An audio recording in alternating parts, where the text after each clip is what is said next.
a story that we should be pretty familiar with, because what have we had in California the last few years? We've had budget problems, a budget deficit. Well, we had one of these in 1982. Now, this is an important part of what I'm going to talk to you about today, and it really is going to emphasize why the Lanterman Act is so important. And I was a supervisor at Tri-Counties Regional Center in 1982 when we had this huge $11 million deficit. That'd be a drop in the bucket today, but that was a lot of money back then. And the department issued what they called the 40X regs to all regional centers that said, we've got this budget problem, we're going to have to reduce services, and you can only provide a place to live, one-day program, and ensure basic health care. And that's the only thing you can get from your regional center. We used to do a lot of camps back in those days. Those were all eliminated. Respite services for families, speech and language therapy, all of those kinds of things, behavioral services, eliminated. And I remember that the management team at Tri-Counties came to my office in Thousand Oaks for about 3 days. And I had 10 counselors, and we went through every caseload. And we said, this service goes, this one goes, this goes, and we sent letters to all those families ending those services. And every regional center in the state was doing that. Now, this is where it gets really interesting. The ARC of California said, we don't think you can do that based on how we read the Lanterman Act. And the department said, well, the legislature told us to cut the money, we have to live within our budget, so we're cutting services. So the ARC sued the department, won at the first level, lost at the appellate level. They found a young attorney named David Rosenberg, Rosenberg from Sacramento. He said, I think you're right. I will take this case before the California Supreme Court.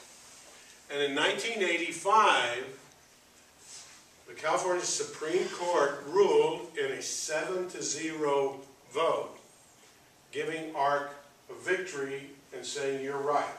The law does say people are entitled to services, and it's the legislature's responsibility to provide the funding to support that. So this is why it was the first time we realized how powerful this law really was. Well, this is the attorney, David Rosenberg. We had a good case and the client willing to go the distance. That's the way we used to dress in the 70s.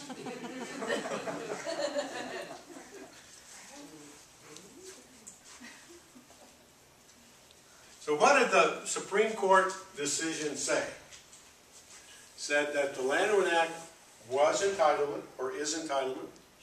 It guarantees services be provided through the individual program plan and requires the state to fund those services.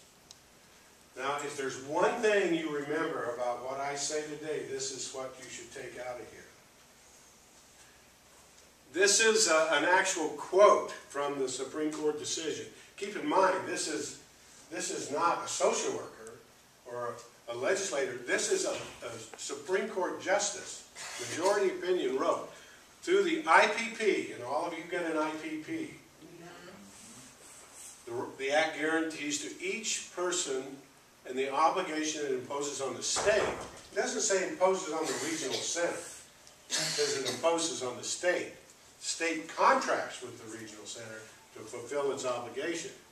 On an individual basis, receives as an entitlement services that enable them to live a more independent and productive life in the community, not in the state hospital. Keep in mind, your IPP is a legally binding contract between you and the state of California. Your IPP is your life vision, goals, contract with the state. And when you go to your annual review and you sit down with your regional center caseworker, it's your opportunity to tell them, this is what I want in my contract with the state. Now, in practice, they probably say things like, well, you're going to the day program, we'll just continue that, and you're in a level such and such group home. You have group homes around here, we'll fund that. I mean, you could say, oh, wait a second, I think I kind of would like to live in my own apartment. Can I put that in my IPP? Yes, you can. You have that right. And then you need to sit down with your support staff here with the regional center and say, these are the kinds of training and supports that I need in order to live an independent life. Very, very powerful language. No other state has anything remotely like this. And even though there have been some changes to the Lanterman Act, that one I'm passing around, where's that at now? Back there somewhere? Oh, good. This is the current one. You can see this is a little bit thicker. And so there have been a lot of changes to the Lanterman Act over the years. But this basic premise of that law is still there. Nothing has changed this decision of the Supreme Court in 1985. A lot of people don't like to hear me do this because I'm telling people secrets that are kept kind of quiet in certain circles because there are folks out there that would rather you not know you have access to this. This is a picture of Denny Amundsen. This is him here, the tall, good-looking guy in the light suit. This is Frank Lanterman, and this was his the folks. Denny Amundsen wrote the Lanterman Act as Lanterman's chief of staff. He and a consultant, a guy named Art Bolton, are responsible for what you're reading out there. And he went on to become the first director of North LA Regional Center, and under Governor Pete Wilson, he was the director of the department. And he's a gentleman that I've known for a long time. We play golf together. He's retired now. And I asked him one time, I said, Denny, when you were putting this together, did you realize what you did? I said, it doesn't make sense to me that Frank Lanterman, partnering up with Governor Reagan, would write such a powerful social service law. He said, you know, Fred, we knew we'd written a good law. We knew we didn't want another state agency. We wanted these independent boards and regional centers. But we didn't realize that we had written a law that was full entitlement. We would have never put that in writing, and Reagan would have never signed it, taking away the state's control of its monetary resources.